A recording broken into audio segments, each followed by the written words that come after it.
जैसा कि आप सबको प्रथम चरण के अंदर बताया गया था, प्रथम पाठ के अंदर बताया गया था कि भर्ती के अंदर क्या आवश्यक है, और इसका सेकंड पार्ट आज शुरू किया जा रहा है। प्रथम चरण के अंदर जो शारीरिक दक्षता परीक्षा होगी, यानी जो पीटी होगी, जिसके अंदर आपको भाग लेना आवश्यक है। इसके अंदर 2-3 चीज़ें ध्यान देने वाली है कि यदि कोई गर्भवती महिला है तो इस परीक्षा में भाग नहीं लेवे, और इसके अलावा यदि कोई बीमारी है और वो बीमारी के दौरान भी वहाँ दौड़ लगाने आता है तो उसकी समग्र जिम्मेदारी अगले की रहेगी, उसमें होमगार्ड विभाग के कोई दोष नहीं रहेगा। पुरुषों के लिए 1 किलोमीटर की दौड़ है। इसके अंदर अलग अलग चीज़ें बांटी गई है, यानी 3 मिनट 30 सेकंड के अंदर कोई आता है तो उसे 15 अंक दिए जाएंगे, 3 मिनट 45 सेकंड तक 10, 4 मिनट तक 5 और 4 मिनट बाद के अंदर उसे फेल घोषित कर दिया जाएगा। इसी प्रकार महिला 3 मिनट 30 सेकंड के लिए 15 अंक, 3 मिनट 50 सेकंड के लिए 10, 4 मिनट 10 सेकंड के लिए 5 और 4 मिनट 10 सेकंड बाद के अंदर उन्हें अनुत्तीर्ण घोषित कर दिया जाएगा। चिनअप की बात करें तो चिनअप यदि कोई 10 निकालता है तो उसके 10 अंक है, 7 के 7 अंक है, 5 के 5 अंक है, 5 से कम निकालता है तो उसे अयोग्य घोषित कर दिया जाएगा, फेल कर दिया जाएगा। महिलाओं के लिए जो 4 किला गोला फेंक है, यदि वो 16 फीट दूर फेंकती है तो उसे 10 अंक मिलेंगे, 15 फीट के 7, 14 फीट के 5 और 14 फीट से कम रहा तो उसे 0 अंक मिलेगा। इसके अंदर मात्र एक बार ही मौका मिलता है कि दौड़ में यदि वो फेल हो जाता है तो उसे अपील दायर करने का कोई मौका नहीं है। और फायदा परीक्षा अंतर्गत सब दौड़ का आयोजन किया जाएगा। अगर 0 अंक प्राप्त करता है तो उसे अनुकूल घोषित कर शारीरिक दक्षता परीक्षा के अंदर शामिल नहीं किया जाएगा, और जो इसके अंदर पास होता है उसको फिर द्वितीय जो शारीरिक इसका नापतोल है, जिसके अंदर फिजिकल के अंदर चेस्ट नापते हैं, उसके अंदर घोषित किया जाएगा, उसमें लिया जाएगा। अब तृतीय जो विशेष योग्यता है, यानी 2 चरण हो चुके हैं। सबसे पहले दौड़ हो चुकी है, दौड़ के बाद के अंदर चिनअप हो चुका है, चिनअप के बाद के अंदर महिलाओं के लिए घोड़ा फेंक है वो पूर्ण हो चुका है। फिर जो महिलाओं का वजन है वो नापा जा चुका है, पुरुष का सीना नापा जा चुका है और फिजिकली देखा जा चुका है कि वो फिट हैं। तो इसके बाद का तृतीय चरण आएगा। ये बहुत ज़्यादा इम्पोर्टेंट होने वाला है, क्योंकि जो 100 नंबर की परीक्षा होगी उसके अंदर 50 नंबर लेने वाला ही पास होगा। यदि किसी 50 से नीचे बनते हैं तो वो फेल होगा। अब 50 नंबर कैसे बनेंगे, इसके अंदर भी ये चीज़ें हैं, क्योंकि तृतीय विशेष योग्यता 20 अंक की होगी। इसके अंदर जो एनसीसी के अंदर है उनको ABC के 2, 4, 6 अंक मिलने वाले हैं। जिसके पास आर्टशीट का कोर्स है या अन्य कोई कोर्स किया हुआ है उसे 4 अंक मिलेंगे। जो ITI किया हुआ है या फायर फाइटिंग कोर्स किया हुआ है उसको 3 अंक मिलेंगे। यदि खेलों के अंदर कोई प्रमाण पत्र है, यानी अंतर्राष्ट्रीय स्तर पर खेला हुआ है, तो उसे 4 अंक, राज्य स्तर पर 2 अंक, इसके 4 अंक है। स्काउट का किसी के पास यदि कोई प्रमाण पत्र है तो उसके 4 अंक है। राष्ट्रपति पुरस्कार के 4, राज्य पुरस्कार के 3, तृतीय सोपान के 2 ऐसे। और जो हल्का वाहन चलाता है या मोटर वाहन उसके भारी के 4 है, हल्के के 2 है। यानी कि 20 अंक के अंदर ये बहुत ही ज़्यादा टफ होने वाला है मामला, क्योंकि NCC के 6 दे दिए, उसके बाद एजुकेशन के इसमें कोई अंक नहीं है, इसमें मात्र कंप्यूटर शिक्षा है, ITI है, खेलों के प्रमाण पत्र है, स्काउट का है और वाहन का है। पहले किसी समय के अंदर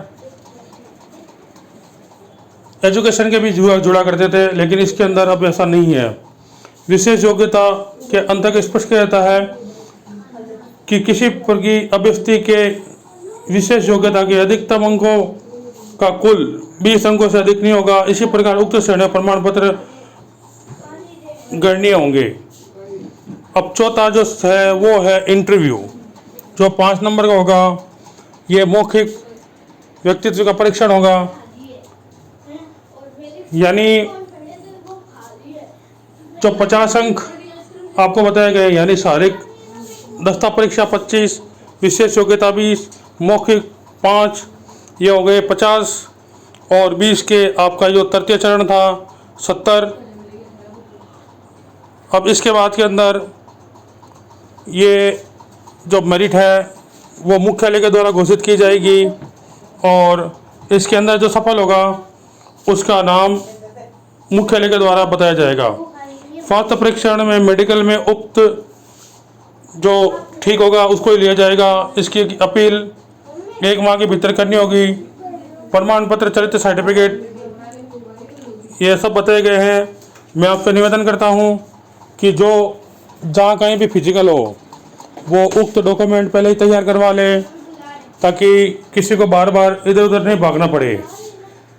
आपको 2021 की भर्ती के बारे में बताया जा रहा है, उसके बारे में आप सबको बताया ये जा रहा है कि भर्ती, हालांकि मुझे याद नहीं है कंफर्म कितनी हुई थी, लेकिन जो पद थे, यानी कि अमूमन मान लीजिए आप 2000 पद मान लीजिए, तो 2000 के अंदर 400 जवान ही भर्ती हो पाए थे।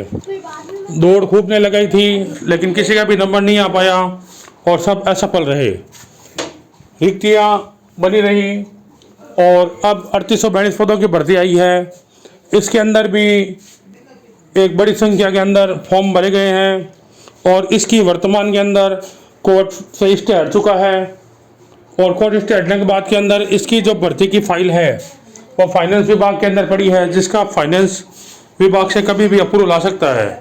जैसे ही फाइनेंस विभाग से अप्रूवल आएगा, विभाग के द्वारा जोर शोर से भर्ती प्रारंभ कर दी जाएगी। भर्ती के अंदर आप सबको बताया जा रहा है कि एक बोर्ड बनता है। बोर्ड के अंदर मुख्यालय से जो संबंधित कमांडेंट होता है, जो मुख्यालय स्तर का होता है, वो सदस्य होते हैं, यानी अध्यक्ष होते हैं। सदस्य के मतलब अध्यक्ष होते हैं। इसके अलावा जहाँ पे जिस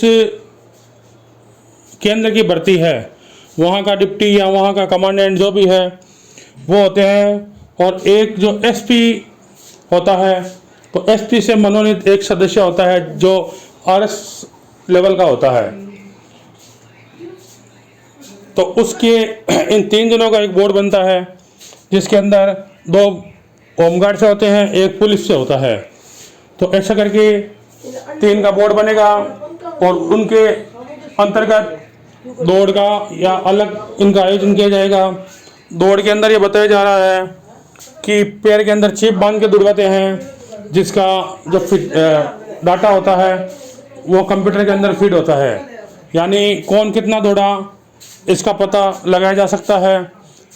तो इस भर्ती के अंदर किसी प्रकार की जालसाजी नहीं होती और इतनी टफ भर्ती है कि अब हर किसी का भर्ती होने के जो चांस है वो बेहद कम रहते हैं।